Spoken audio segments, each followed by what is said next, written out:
Së gabimeve, domethënë, unë jam I bindur që një ditë pas 7 qershorit, mi pas muajit zgjedhjet, nuk ishte dalë rezultati I njëjtë. Ose një ditë pas 23 dhjetorit, mi pas muajit zgjedhjet, nuk ishte dalë rezultati I njëjtë. Sa në fund zgjedhjet janë, nuk janë zgjedhjet si serial televiziv, ku epizodi 2 njeh zhvillimet e episodit parë.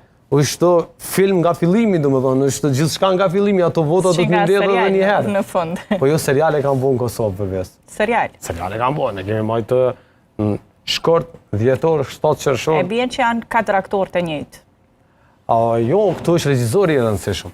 Regjisori? Po, këtu është regjizori I rëndësishëm. Kush është regjisori? Këtu është opozita e bashkuar. Se opozita thotë që regjisor në këtë rast me qenë se jemi në këtë diskutim, thotë që është Albin Kurti. Ja, bloku opozitar është regjisor.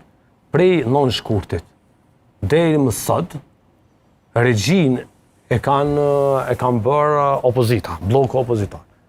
Bloku opozitar, thoni që... Bloku opozitar. Nuk për them këto vetëm për shkak të diskutimit... Sa ta thonë të kundërtën. Unë të argumentoj, do t'japin argumente, do t'jap argumentet, pa fund. Prej refuzimit të atij raportit për verifikimin e mandateve të deputetëve në legjislaturën e 9, domethënë të vitit kaluar, ka qenë e qartë çfarë plani dhe çfarë strategjie politike ka një punë. Ka qenë strategji edhe çështja e asaj që për shembull në atë periudhë, po flasim për vitin 2025, vendosja nuk është se ka pasur votat për ta konstituar kuvendin e për ta formuar qeverinë. Ka qenë edhe kjo një lojë e vetvendosjes për ta zvarritur procesin? Jo, në asnjë mënyrë. Ne si kemi pasur, është vërtet, po 48 deputet kemi pasur. Dhe 48 deputet